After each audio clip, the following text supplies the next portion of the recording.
आज हम लोग अध्याय 7 में आलेख से चर्चा करेंगे। अध्याय 7 आलेख। आपने इससे पहले वाले पाठ में भी ग्राफ को समझे हो। आलेख खींचना, आलेख मतलब ग्राफ कागज में वक्र खींचना, इसकी हम चर्चा करेंगे।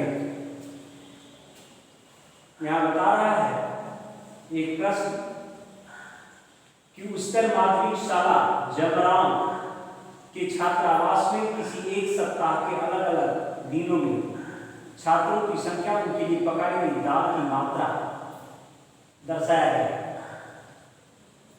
इसे आप ग्राफ पेपर में दर्शाइए। आंकड़ा इस तरह है। मैं एक दो अवधारणा बताता हूं, आपके समझ में आ जाएंगे। आपका इस तरह से छात्र संख्या ये आलेख संख्या 3 के नाम से है आपकी किताब में। और दूसरी तरफ दाल की मात्रा, अगर 16 छात्र हैं तो 1.28 kg, 19 छात्र हैं तो 1.52 kg, 1.52 kg, 22 छात्र हैं तो 1.76 kg, 1.76 kg। इसी तरह 23 छात्र हैं तो 1.84 kg। ठीक इसी तरह 21 छात्र हैं तो 1.68 kg, 1.68 kg। 18 छात्र हैं तो 1.44 kg, 1.44 kg। और 17 छात्र हैं तो 1.36 kg। ये सब किलोग्राम में ये दर्शाया गया। हमसे कहता है इसे आप आलेख के द्वारा प्रदर्शित कीजिए। आप आलेख पेपर में जाकर के क्या करेंगे? सबसे पहले एक क्षैतिज रेखा, इससे पहले नियामक ज्यामिति, कोऑर्डिनेट ज्योमेट्री, निर्देशांक ज्यामिति में भी हमने क्षैतिज रेखा और ऊर्ध्वाधर रेखा आपको समझा चुका हूं। ये ऊर्ध्वाधर रेखा,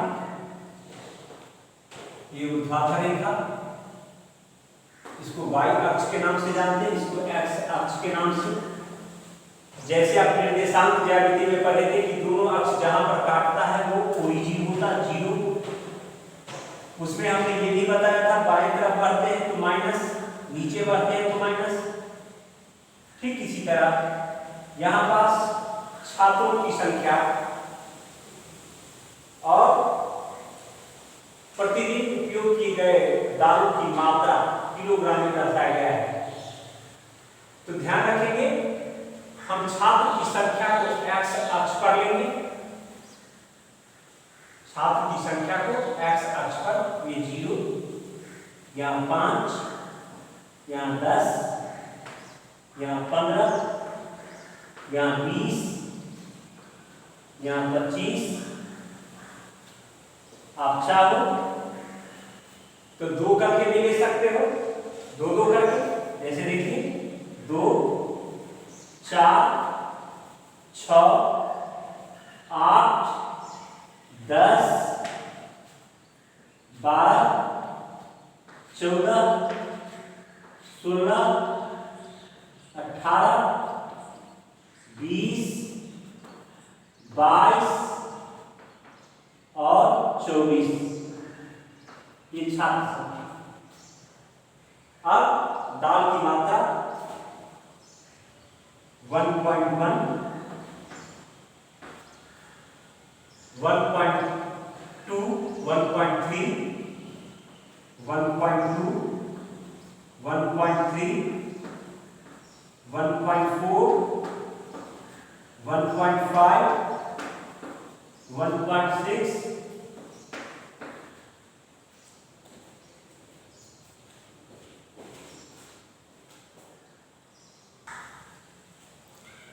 तो मैं कहाँ था आपको बता रहा था कि y अक्ष पर हम दालों की मात्रा को निर्धारित करेंगे और x अक्ष पर हमने छात्र की संख्या 1.7, 1.8, 1.9, 2.0 इत्यादि। ध्यान रखिएगा, ये हमने श्याम पट्ट पर ऐसा किया है, ब्लैक बोर्ड पर ऐसा किया है। आपके साथ इस तरह की स्थिति नहीं होगी, क्योंकि आपके हाथ में ग्राफ पेपर होगा। ग्राफ पेपर में ऑलरेडी पहले से बॉक्स बना होता है। अब देख रहे 16 छात्र के लिए 1.28, 1.28 का मतलब क्या कि 1.3 से थोड़ा कम, 1 किलो 300 ग्राम से 1.28 किलो का क्या मतलब 1 किलो 280 ग्राम। हमने 1.3 ग्राम रखा है, 1.3 किलो। तो 16 छात्र के लिए 16 के सामने आप जो है 1.3 ये लिया, 16 के सामने 1.3 से थोड़ा सा कम। आप चाहें तो यहाँ पर 16 और 1.28 लिख सकते हो।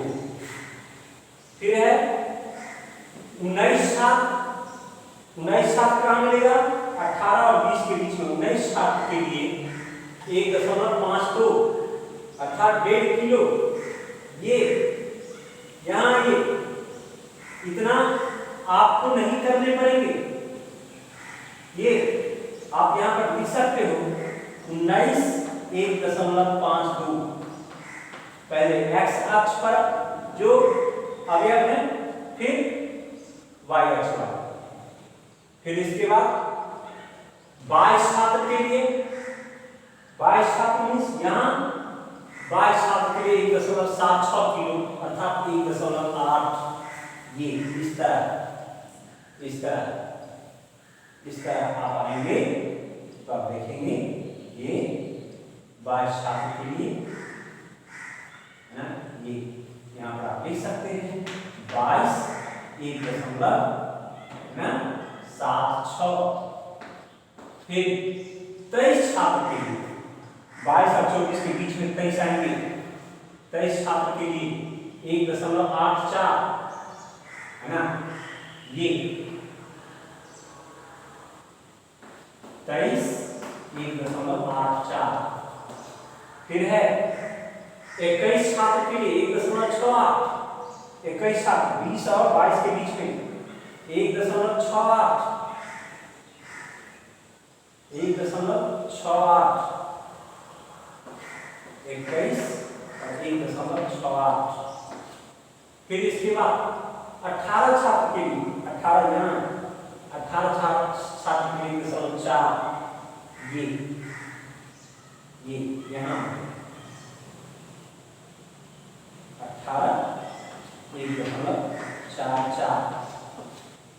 फिर इसके बाद कहता है 17 छात्र के लिए 16 और 18 के बीच में, इसके लिए 1.36 यहाँ हम आते हैं 17 1.36। इन सभी को एक स्केल की सहायता से आप एक ग्राफ खींचोगे। इस तरह जो ग्राफ प्राप्त हुआ यही हमको प्राप्त आंकड़ों के आधार पर हमने ग्राफ प्राप्त किया। यहाँ वक्र दिखाइए, वक्र नहीं बनेगा, एक स्केल में आएगा।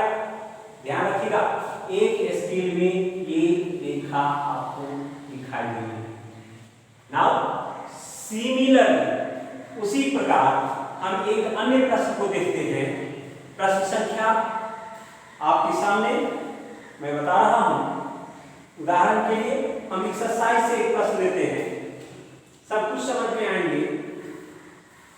कहता है मूलधन 300 रुपए पर 5% वार्षिक ब्याज की दर से 1, 2, 3, 4, 5 वर्ष के लिए साधारण ब्याज एक दर्शाया गया है। तो हमसे इसको ग्राफ पर आरेखित करने हैं, समय अक्ष और ब्याज, है ना। समय जब 0 है तो ब्याज भी 0, समय 1 तो 15 रुपये, समय 2 30 रुपये, समय 3 45 रुपये, समय 4 60 रुपये, समय 5 75 रुपये। समय 5:75। इसको कहता है समय व साधारण ब्याज के बीच आलेख खींचना। फिर उसी प्रकार आप एक्स अक्ष और ये वाई अक्ष। अब आपसे मैं पूछूं कि एक्स अक्ष पर क्या दर्शाएंगे, वाई अक्ष पर क्या दर्शाएंगे, तो हमेशा समय एक्स अक्ष पर होगा ये 0, दोनों अक्ष जहां काटा वो 0, ये 1 वर्ष, ये 2 वर्ष, ये 3 वर्ष, ये 4 वर्ष, ये 5 वर्ष, आवश्यकता पड़े तो 6वां वर्ष, आवश्यकता पड़े तो 7वां वर्ष, सो।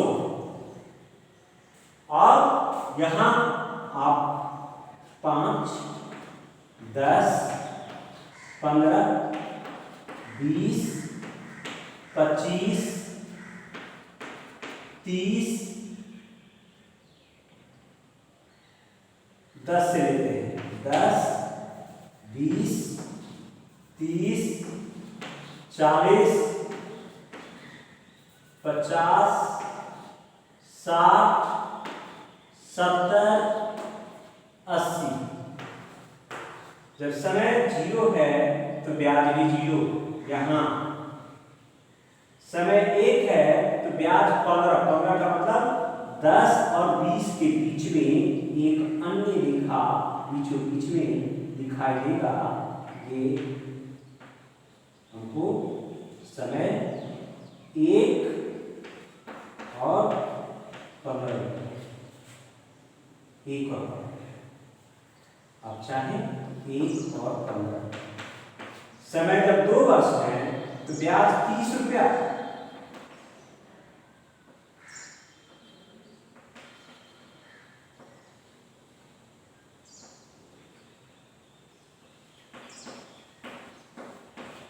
समय जब 3 वर्ष है तो ब्याज 45 रुपया।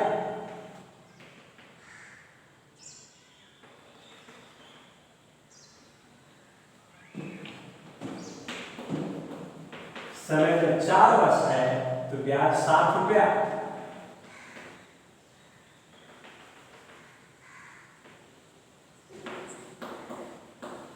समय जब 5 वर्ष है तो ब्याज 75 रुपया।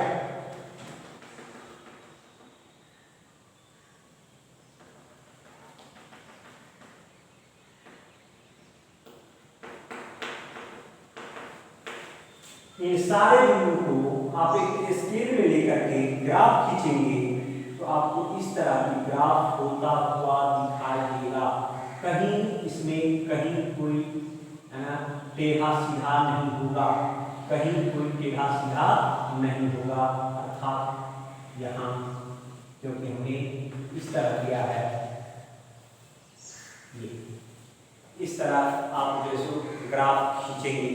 मैं इस तरह आपको ग्राफ के बारे में सामान्य जानकारी उपलब्ध करवाया ताकि असाइनमेंट क्वेश्चन जो इस महीने करने हैं, मैक्सिमम 2 घंटे का काम है। हमने असाइनमेंट में, ध्यान से सुनिएगा, असाइनमेंट में 3 प्रश्न दिया है। पहला में कुछ प्रश्न है उसका अथवा, और फिर दूसरा में सिर्फ अध्याय 7 का प्रश्न है।